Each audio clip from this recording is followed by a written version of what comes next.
All right, so we finally got the Jimmy Butler trade. This 2025 trade deadline may actually be generational. The Golden State Warriors are acquiring Jimmy Butler from the Miami Heat in exchange for Andrew Wiggins, Dennis Schroeder, Kyle Anderson, and a future first-round pick. It's looking like Dennis Schroeder is going to get rerouted to Utah in this deal, and Jimmy Butler is signing a new 2-year, $121 million extension with the Golden State Warriors through the 2027 season. Wendy Waters and Josh Richardson are also getting rerouted to the Detroit Pistons. But like I said, the 2025 trade deadline is going to go down in the history books. Over the weekend, we got Luka Doncic to the LA Lakers and Anthony Davis to the Dallas Mavericks. The next day, we got De'Aaron Fox to the San Antonio Spurs and Zach LaVine to the Sacramento Kings in a 3-team trade. Earlier today, we got Chris Middleton to the Washington Wizards and Kyle Kuzma to the Milwaukee Bucks. And we knew that the Warriors wanted to make a big-time move. They were calling every single team out there to try to pair up a big three with Steph and Draymond. And they go out and get maybe the most disgruntled star in the league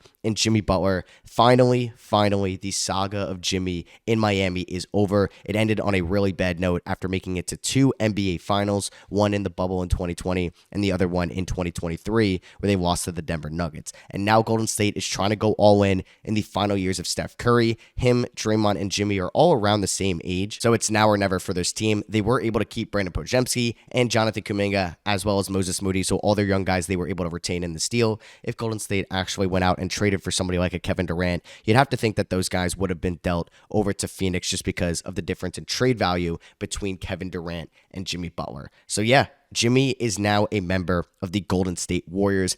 I'm a little indifferent about this trade just because I don't really think that Jimmy puts them over the hump in the Western Conference. This team is 25-24 at the moment. They're currently the 10th seed. And on paper, I still don't know if I could take them over any of the top 5 teams in the West when you're talking about OKC, Memphis, Houston, Denver, and now the Lakers with Luka Doncic. Just because how competitive the Western Conference is this year, and Sacramento is still going to try to compete for a playoff spot. Same with the Minnesota Timberwolves, the LA Clippers, and the Phoenix Suns, either because they are talented enough to do so, or they just don't outright own their first-round pick in the 2025 draft. So they have no incentive to fall out of a play-in tournament or a playoff spot. So it's still going to be very tough for Golden State to make the playoffs in 2025. And I didn't even mention the Dallas Mavericks, who are trying to go all in right now, and they are currently the 11th seed in the West. And then you also have the San Antonio Spurs, who acquired De'Aaron Fox, and they have Wemby, a top 10 player in the league already. So you know that they're going to at least be competitive. And hey, shout out to the Portland Trailblazers. They've been one of the best teams in the NBA over the last few weeks. So it's still going to be really tough for the Warriors to make the playoffs.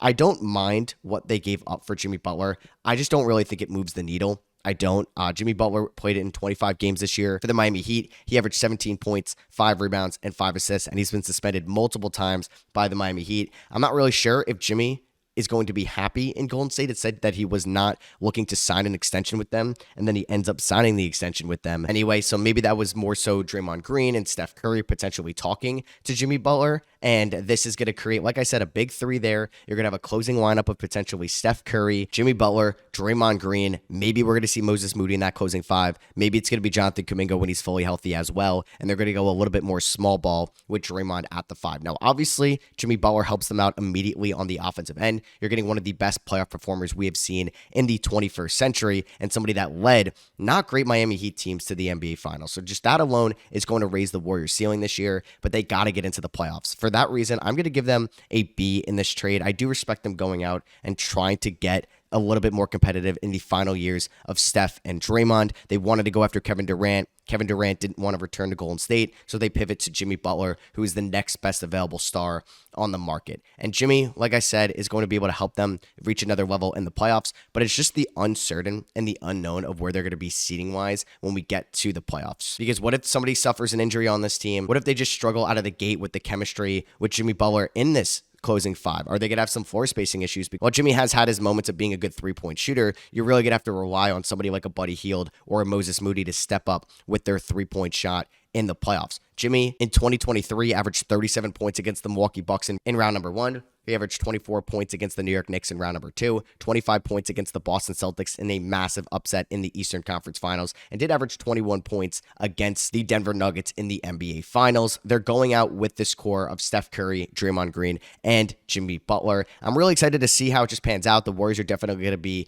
more exciting, but this is just showing how the Eastern Conference is so much more inferior to the West. Like we saw Anthony Davis and Luka Doncic switch teams, staying in the West. De'Aaron Fox stays in the West. Zach LaVine goes to the Western Conference, and now Jimmy Butler is going to the Western Conference as well. So I don't know if there's going to be more opportunities for them to make a run now, but we'll see. I'm really excited just to see how those 6 seeds to 10 seeds in the Western Conference end up finishing out the 2025 season, just because there could be 6 or 7 teams that are going to be fighting for the last 3 playoff spots, and somebody is definitely going to go home disappointed this year. And that could be Phoenix, could be Minnesota after making it to the Eastern Conference Finals last year. It could be Sacramento after trading away De'Aaron Fox. Who knows? What if it's Dallas? What if they suffer some injuries and they really can't get going after making that massive Luka Doncic trade? As for the Miami Heat, I do like this trade for them. Honestly, I think this is a good return going forward. So they get Andrew Wiggins, PJ Tucker, and a future first-round pick in this deal. It ended up being a 5-team trade. I mentioned it before, but Wendy Waters, Josh Richardson, and a second-round pick are going to Detroit. The Jazz are getting Dennis Schroeder, who's going to end up being one of the best buyout candidates on the market, and the Raptors are also getting Kyle Anderson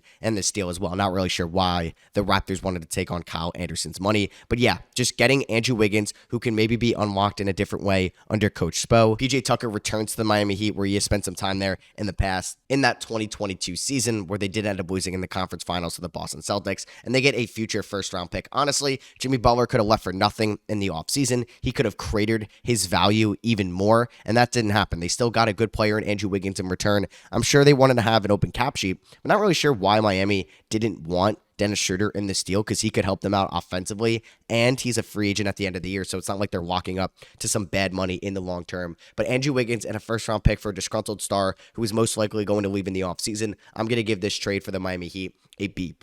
I'm really excited to see the Miami Heat in the Eastern Conference playoff race right now with the way Khalil Ware has been playing in that front court with Bam Adebayo. Tyler Hero is an all-star this year, and then you're also adding in the younger guys like Nikola Jovic and Jaime Jaquez, and then obviously Andrew Wiggins in there, so you can run out a closing 5. I still think they need another point guard. I don't think it's going to be Scary Terry. Maybe they're going to just operate with Hero as the point guard in the playoffs, but you throw Wiggins out there, who's got championship experience with the Warriors back in 2022. He could be a huge connecting piece for Bam Adebayo and Tyler Hero in this Miami Heat offense. And Andrew Wiggins was looked at as one of the worst contracts in the league in the offseason, but he's definitely recouped some of his value this year, as Andrew Wiggins is still under contract for this season at $26 million, next year at $28 million, and in 2027 has a player option of $30 million.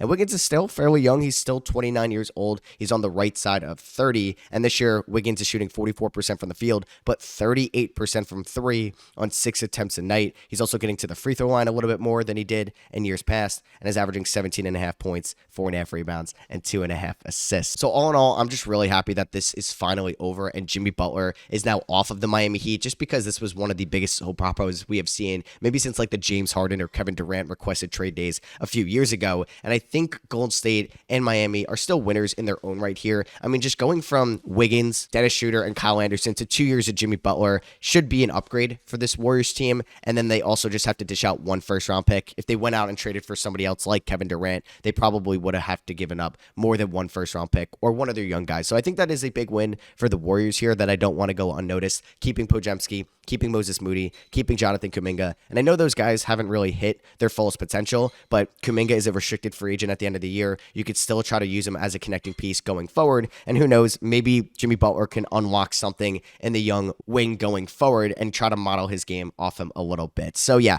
this trade deadline is generational. Just big trades left and right. And I'm glad we got Jimmy Butler finally dealt. So I hope you guys did enjoy. Let me know your thoughts about the trade in the comments below. Make sure you are subscribed for my trade deadline live stream tomorrow. Going to start around 12 o'clock Eastern, and then it's going to run throughout the trade deadline at around 3 o'clock. So yeah, so I hope you guys did enjoy, and I'll catch you guys in the next one.